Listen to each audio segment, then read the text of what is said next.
Hermanos, en el libro de Marcos capítulo 9 versículo 38, Juan le respondió diciendo, escuchen, Maestro, hemos visto a uno que en tu nombre echaba fuera demonios, pero él no nos sigue y se lo prohibimos porque no nos seguía. Pero Jesús dijo, no se lo prohibáis o no se lo prohíban, porque ninguno hay que haga milagros en mi nombre que luego pueda decir mal de mí. Hagamos una pequeña pausa acá y vengamos a este punto interesante, y es el hecho de que en el nombre de Jesús suceden cosas maravillosas. Ahora, para entender qué significa eso de en el nombre de Jesús, tenemos que entender qué significa en el nombre. Para entender qué significa en el nombre, podemos traducirlo de una forma que sea más entendible y podría ser de parte de. ¿Ok? Cuando los discípulos iban en el nombre de Jesús y ellos se presentaban delante de los demonios, ellos nos decían, mira, vengo yo, Alejandro. Decimos, mira, vengo yo en el nombre de Jesús, de parte de Jesús, a decirte a ti que salgas fuera de ese cuerpo. Amén. Pero no es por Alejandro, es por Jesús. Por eso es importante entender qué significa eso. Pasa algo peculiar, y es que estaban los discípulos y había en el grupo de los que seguían a Jesús y el grupo de los que no seguían a Jesús. Mas se era popular y conocido entre las personas el hecho de que Jesús sacaba demonios, hacía milagros, multiplicaba la comida, entre otras cosas. Y todos estaban maravillados por lo que Jesús hacía y querían participar de eso nuevo que estaba sucediendo en el mundo. Por eso algunos también iban en el nombre de Jesús y hacían ciertas cosas. Por eso es interesante entender que no depende principalmente de la persona, sino que depende principalmente de la voluntad de Dios. Por eso, si nosotros entendemos que ya no depende de nosotros, sino de Dios, ya nosotros quitamos la vista de las personas y la colocamos en el que envió a la persona. Es algo tan básico que se aprende iniciando en los caminos del Señor, pero que fácilmente se suele olvidar o confundir.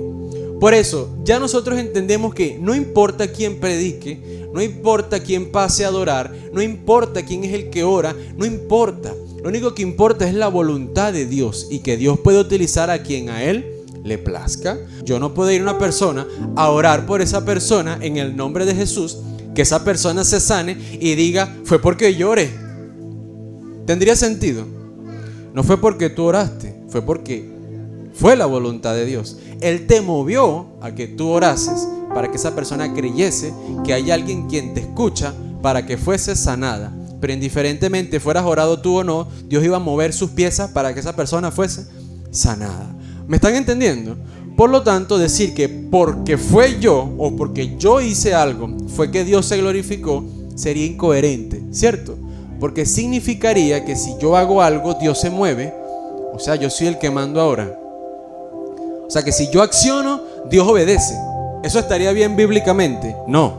Dios es el que da las órdenes y nosotros somos los que nos movemos conforme a su voluntad.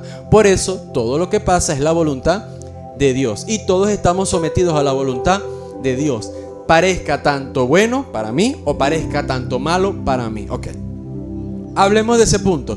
Porque yo les digo, hermano, parezca bueno para mí o malo para mí, porque el punto de vista que tiene cada uno de ustedes es diferente y cada uno interpreta las cosas dependiendo a su punto de vista. ¿Qué significa eso? Que usted puede pensar que algo está mal, pero a la final, desde el punto de vista de Dios, está bien. Y usted puede pensar que algo está bien y a la final, desde el punto de vista de Dios, está mal. Versículo 40. Porque el que no es contra nosotros, por nosotros es. Y cualquiera que les diere un vaso de agua en mi nombre, porque son de Cristo, de cierto les digo que no perderá su recompensa. Por eso, Dios se puede glorificar por medio de cualquier cosa. Cuando digo cosa, incluye personas, ángeles, demonios, objetos, noticias, redes sociales, lo que sea, hasta de un sueño, una visión, ¿sí? Pero ¿quién es el que se está glorificando? Y no importa el medio que él utilice, o sí importa. ¿Ah? Les pregunto, ¿importa en realidad? Si yo le mando a usted un mensaje de texto, o le mando un WhatsApp, o le escribo por Instagram, o le escribo por Facebook, ¿cuál es la diferencia? A la final, ¿quién es el que está escribiendo? Yo. Tú lo identificas es conmigo, no con el medio que utilicé, ¿verdad que no? Y si te mando una carta escrita en una servilleta y recibes el mensaje, lo que importa es el mensaje que te estoy dando, no cómo te lo estoy dando. Por eso Dios utiliza cualquier método, pero principalmente el método que sea el adecuado para que tú recibas ese mensaje. Puede ser un milagro, puede ser una visión, puede ser una predicación, puede ser una oración, puede ser cualquier cosa. Atentos. Y cualquiera que les diera un vaso de agua en mi nombre, escuchen, en mi nombre, porque son de Cristo, de cierto les digo que no perderá su recompensa. Aquí pasamos a otro panorama. Vamos a ver los que están atentos cuál es ese panorama. No se trata solamente de que Dios haga milagros, señales o hable. Ahora vamos a las cosas que Dios nos envió a hacer, pero nosotros decidimos si las hacemos o no. Hablamos de las cosas que Dios hace porque Él quiere hacerlas y esas se cumplen y ya, porque Él es el que manda. Pero hay cosas en las cuales Él nos da la posibilidad de escoger si las hacemos o no las hacemos. Esas son las cosas de las cuales Él está hablando aquí, de las cuales Él va a recompensar, ¿ok? Porque si usted profetiza, no pasa nada. Si ocurre un milagro, pues no pasa nada, porque no lo hizo usted, lo hizo Dios. Y todas esas cosas, pues no pasan nada. Él dice en la palabra, vendrán muchos, Señor, hice milagros en tu nombre, hice lo otro, hice aquello, apartado de mí, hacedores de maldad. Porque esas cosas que sucedieron, no sucedieron por ti. Tú no hablas en lengua porque tú quieres. Los milagros no ocurren porque tú quieres. Las sanidades no ocurren porque tú quieres, ¿o sí? No, es porque es la voluntad de Dios y punto, tienen que suceder, porque esa es su voluntad. Ahora, ¿qué sí puedes hacer tú? Él nos envía a hacer muchas cosas y aquí entra la gran enseñanza, de las cuales seremos recompensados. Por ejemplo, perdonar, amar, ¿sí? No despreciar, vivir juntos y unánimes, ayudar a las personas que necesitan, poner primero la necesidad de aquel antes de mi necesidad y entre otras muchísimas cosas que Él nos envía a hacer. Dios dice, hazlas, pero tú decides si las haces o no. ¿Ven la diferencia? Debes hacer esto, ahora tú escoges. De esas cosas Dios nos recompensará, más de las que Él hace. ¿Cómo te va a recompensar el Señor? Si las hizo fue Él. Y aquí volvemos a la parábola de los talentos. Dios le entregó a cada uno, pongamos 1, 2 y 3 talentos para que no se me enreden. 1 moneda, 2 monedas y 3 monedas. ¿Para qué le entrega Dios las monedas a estos hombres? Para que las multipliquen, ¿no? Y le den un buen uso. ¿Y qué hizo uno de esos hombres? Abrió un hueco y la enterró, para que cuando viniese Dios, devolvérsela tal cual como Dios se la entregó. Y el Señor se molestó y le dijo, fuera de aquí.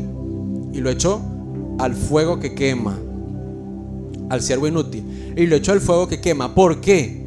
Porque Dios les ha entregado a ustedes muchas cosas para que ustedes le den un buen uso. Y si usted agarra esas cosas, abre un hueco y las entierra, dice la palabra que es igual de pecaminoso hacer algo malo como poder hacer algo bueno y no hacerlo. Es igualito. Si usted ve un necesitado y usted tiene para ayudar al necesitado y no lo ayuda, es igual de pecaminoso que hacer otra cosa mala. Por eso es importante entender que hacer algo malo y no hacer lo bueno pudiendo hacerlo es igual de malo delante de Dios. Amén. Vayamos acá un poco arriba en el versículo 33. Ubíquense ahí mismo, pero arriba en el 33. Ahora miren esto. Aquí nace un gran error y por eso lo estamos leyendo a uno primero y el otro después. La pregunta que tenemos aquí es ¿quién es el mayor? Vamos a responder esa pregunta. Versículo 33. Y llegó a Capernaum y cuando estuvo en casa le preguntó: ¿qué disputan entre vosotros en el camino? ¿Qué tanto discuten ustedes en el camino? Mas ellos callaron, hicieron silencio, porque en el camino habían disputado o discutido entre sí quién había de ser el mayor. Entonces él se sentó y llamó a los 12 y les dijo, escuchen, vamos a hacer una pausa acá para que veamos lo que Jesús dijo. Ellos iban en el camino discutiendo porque estaba ocurriendo algo, ¿sí? Ellos ya sabían que nuestro Señor Jesús iba a ser crucificado, iba a morir y tenía que partir al cielo. Aunque él se los había dicho, no lo entendían. Lo único que entendían ellos es que él iba a morir y tenía que irse, lo iba a dejar.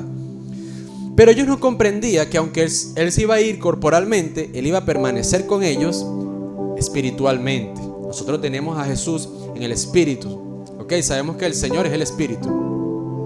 Cuando nosotros comprendemos eso, ellos no disputaban o discutían, era ¿por qué? Porque Jesús era el líder que liderizaba a los 12. Cuando Jesús se fuese, ¿quién iba a ser ahora el líder? ¿Por qué nace esta confusión? La confusión nace porque pensando que Jesús se iba a ir, ya no iba a haber un líder. Les pregunto, ¿no hay un líder? ¿Sigue siendo quién? Por eso ellos disputaban, si se va Jesús, ahora ¿quién será el líder?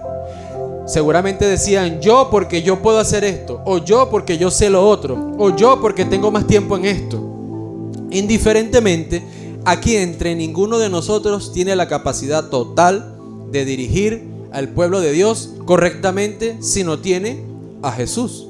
Amén. ¿Por qué? Porque si Jesús es la luz, si se apaga la luz, ¿a dónde iré yo? Si alguno quiere ser el primero, será el postrero de todos y el servidor de todos. ¿Cuál es la enseñanza, hermanos? Ya hoy, si lo tenía, si no lo tenía, ya nos sacamos el chip de que aquel que está en un lugar donde todos lo ven, ese es el primero. No, el primero es el que está en el último puesto, el que sirve, el que ayuda, el que está atento de las personas, el que ama, el que perdona. Ese es el primero en el reino de los cielos. Y aquí se acaba la pelea, porque ya yo no quiero un lugar de prioridad, ya yo no quiero llamar la atención, ya yo no quiero que nadie me vea. Yo lo que quiero es ser el último y que solamente me vea el Señor. ¿Ven cómo cambia el panorama? Yo quiero ser el que sirve. Yo quiero poner las prioridades de todos delante de las mías. Y ya no hay lucha. ¿Saben por qué no hay lucha? Porque no hay un primer lugar. Porque ¿quién tiene el primer lugar? Entonces, ¿para qué queremos el primer lugar si ya alguien lo tiene? Y se lo podemos quitar. ¿Qué le pasó a Satanás por quererle quitarle el primer lugar a Jesús? ¿Verdad que sí? ¿Ven la diferencia entre un personaje y otro? Por eso, toda persona que anhela ser el primero, estar en los puestos más grandes, recibir la atención, desechando a Jesús, no es hijo de Dios, se vuelve hijo de Satanás, porque imita a Satanás, el diablo o el mentiroso. Mas aquel que anhela servir, ayudar, no le importa dar sin que nadie lo recompense, no le importa servir, no le importa entregarse totalmente por los demás, ese es Jesús. Entonces ese se convierte automáticamente en hijo de Dios. Dios a nosotros nos da cosas, ¿verdad? Nos las entrega, toma. Y después, ¿saben lo que hace Dios? Te dice, Alejandro, entrégamelo. ¿Qué debes hacer tú? Tú eres Alejandro. ¿Qué debes hacer tú? Entrégamelo. ¿Hay algún problema? No. Pero ¿saben cómo somos nosotros? Cuando Dios nos entrega algo, nosotros lo agarramos duro y no lo queremos soltar. Porque eso me lo dio Dios, me lo dio Dios y me lo dio Dios y nadie me lo va a quitar. Y si Dios te lo pide de vuelta, entrégalo, hermano. Entrégalo, hermano. Si Dios le pide de vuelta algo, despójese. Señor, te lo entrego de vuelta.